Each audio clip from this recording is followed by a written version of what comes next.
Okay, next let's talk about the topic of this course, which is tension and release. Now this is what I came up with for just kind of a broad way to put all the topics that we're going to talk about in this class together.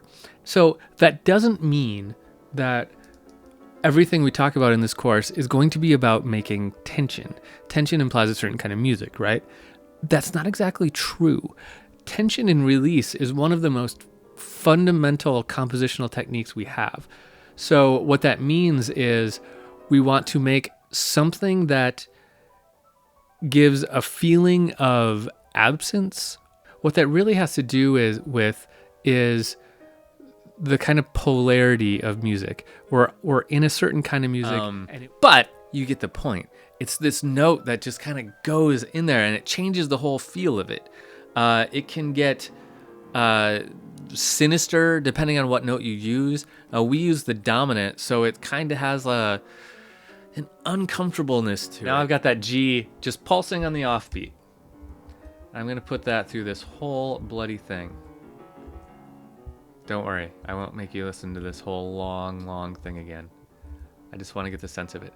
Okay, so now effectively what I have is a pedal tone here. The pedal tone is not sustaining forever because I don't have that much sustain in this. Hey everyone, welcome to my composition sequence, music composition sequence, part 2, focusing on tension and release. So let's just dive right in and let me tell you why you care about tension and release. First of all, this is something that is fundamental to all writing of music. It's something we think about all the time. So what I've done in this class is I've taken a whole bunch of composition techniques that I use every day, and then I kind of thought about how can I bundle these all together? What's the common thread here? And it was creating a sense of tension and release. There's a whole bunch of different ways to look at that and to achieve it. So in this class, we're going to be talking about using rhythm to create a sense of tension and release. Of course, using harmony to create a sense of tension and release, but also using meter, using dynamics, using form to create this sense of tension and release. And we're going to wrap it up at the end of this class by applying those concepts to some film music. And we're going to look at some projects where a composer had to work with a director who had their own sense of tension and release and how the composer achieved it.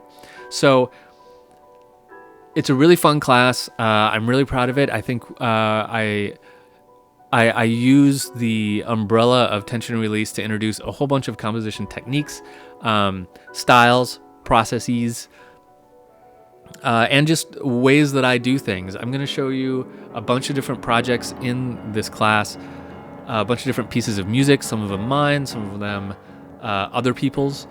And for the ones that are mine anyway, I'll talk to you about how I made them and what was going through my head and why I made some of those decisions. All kind of based around the idea of creating a sense of tension and then resolving that sense of tension with a release. So I hope you decide to join us in this class. It's a ton of fun.